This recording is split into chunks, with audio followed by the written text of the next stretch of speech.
Ето как контурирам и дренирам лицето си в домашни условия с помощта на серум за лице и гуаша от розов кварц на бранда So Simple Cosmetics. Масажът с гуаша е съвместим с различни серуми, като аз избрах този при петна за изравняване на тена на кожата и нейното почистване. По ваше желание може да изберете и от другите серуми, които So Simple Cosmetics предлагат. С нежни движения нанасям обилно количество от серума на зоните, които ще обработвам, за да се подсигуря, че кожата ще бъде добре хидратирана, а масажа ще бъде нежен и приятен. Преди започването на масажа е важно да се уверим, че лицето ни, както инструмента, който ще използваме по време на масажа, са перфектно чисти. Стартирам с трапеца и мускулите на врата, за да намаля напрежението в зоната и да раздвижа лимфата, като прилагам среден натиск и извършвам движенията отдолу нагоре, за да работя срещу гравитацията. Всяко движение повтарям между 5 и 10 пъти на страна, в зависимост от това колко е напрегната и проблемна зоната. Накрая на движението в зоната под ухото може да задържите за допълнителна релаксация. За най-добри резултати от масажа, едно от основните ключови неща е кожата да бъде наистина добре хидратирана. Ето защо нанасям повторно серум, когато усетя, че кожата ми вече е попила количеството, което нанесох преди това, за да съм сигурна, че масажът ще бъде наистина приятен и плавен. След като обилно нанеса серума на лицето си, продължавам с масажа, като за различните зони избирам различни страни на инструмента. Продължавам с зоната на челюстта. Кой не иска да има една наистина контурирана и стегната челюст?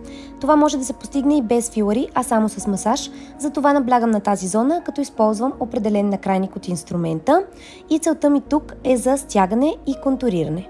Благодарение на формата на гуаша, с този инструмент обработваме както челюстта, така и двойната брадичка под нея.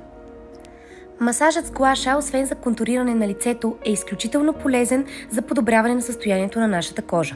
Затова е важно да правим масажа редовно, поне 2 седмици по 5 минути на ден, за да видим осезаеми резултати.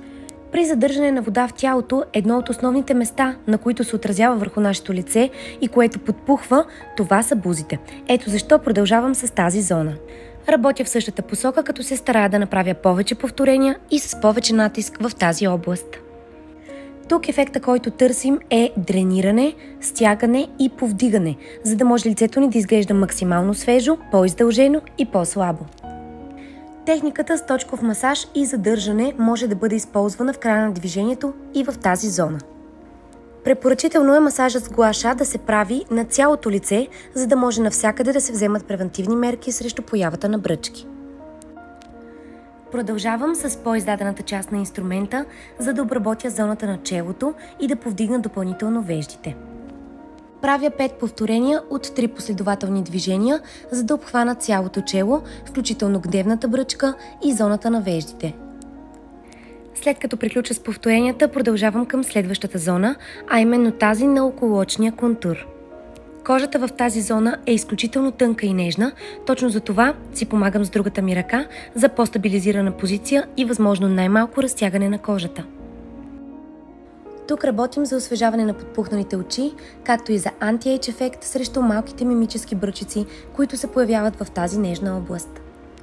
Отново повтаряме упражненията и от двете страни, като не прилагаме твърде много натиск, защото зоната е доста нежна. Винаги завършвам своя гуаша масаж, като обработвам зоната на скалпа. Често подценявана и пропускана зона, но изключително важна. Не само за да се преборим с проблемният косопад, но и защото от това зависи добрия контур на цялото ни лице.